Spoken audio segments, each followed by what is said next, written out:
بسم اللہ الرحمن الرحیم۔ السلام علیکم۔ آج کا ہمارا موضوع ہے حضرت یونس علیہ السلام کا قصہ۔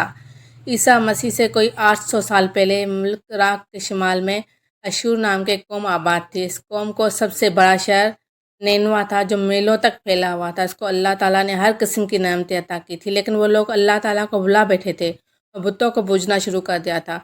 وہ اور بھی طرح طرح کی برائیوں میں مبتلا ہو گئے تھے۔ اللہ تعالیٰ نے ان کی ہدایت کے لیے حضرت یونس علیہ السلام کو نبی بنا کر بھیجا۔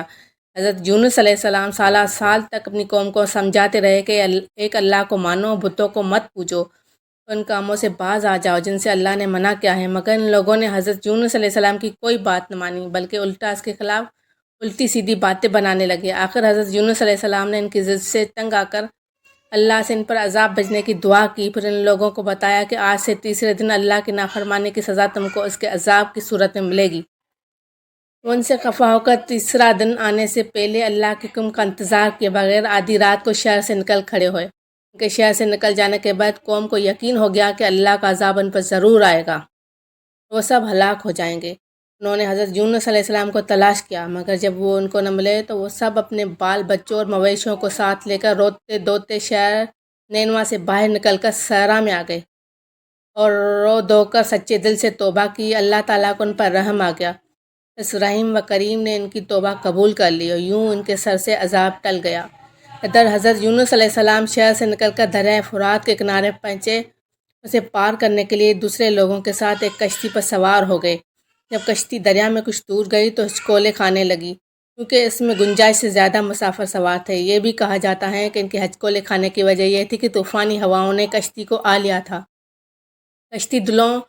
کشتی والوں نے اپنے عقیدے کے مطابق خیال کیا کہ کشتی کے ہچکولے کھانے کی وجہ یہ ہے کہ کوئی غلام اپنے آقا سے بھاگ کر کشتی میں سوار ہو گیا ہے۔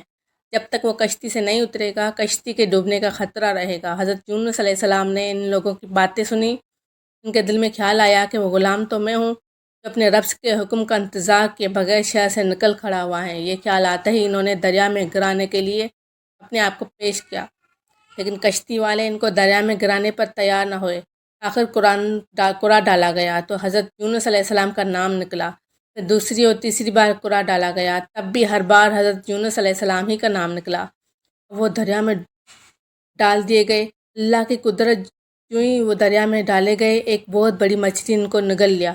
انہوں نے مچھلی کے پیٹ کے اندر جا کر دعا پڑھنی شروع کی، لا الہ الا انت سبحانک انی کنت من الظالمین، یعنی اے اللہ تیرے سوا کوئی عبادت کے لائق نہیں، تو پاک ہے، بے شک میں قصوروار ہوں۔ اللہ تعالیٰ نے ان کی دعا قبول کر لی۔ ان کے حکم کے مطابق مچھلی نے ان کو زندہ سمندر کے ساحل پر اگل دیا۔ اللہ تعالیٰ کی رحمت سے ساحل پر ان کو ایک بیلدار درخت کا سایہ مل گیا۔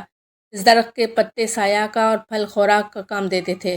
جلدی ان کی کمزوری اور بیماری جاتی رہی جو مچھلی کے پیٹ میں جانے کی وجہ سے ان کی ہوئی تھی۔ پھر وہ اپنی قوم کے پاس واپس آ گئے۔ اب ان کی قوم بالکل سدھر گئی تھی۔ وہ اللہ تعالیٰ پر بھی ایمان لے آئی تھی اور حضرت یونس علیہ السلام کو بھی اللہ کا سچا نبی مان لیا تھا۔ ایمان کے بعد یہ قوم کافی عرصہ تک اللہ تعالیٰ کے بتائے ہوئے سیدھے راستے پر قائم رہی۔ اس کے نتیجے میں اللہ تعالیٰ نے ہر قسم کی نعمتیں پہلے سے بھی بڑھ کر عطا کی۔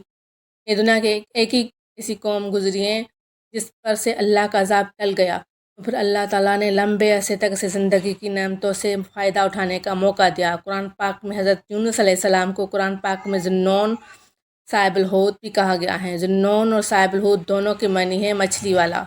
یہ لقب اس کو مچھلی والے واقعے کی وجہ سے ملی تھی۔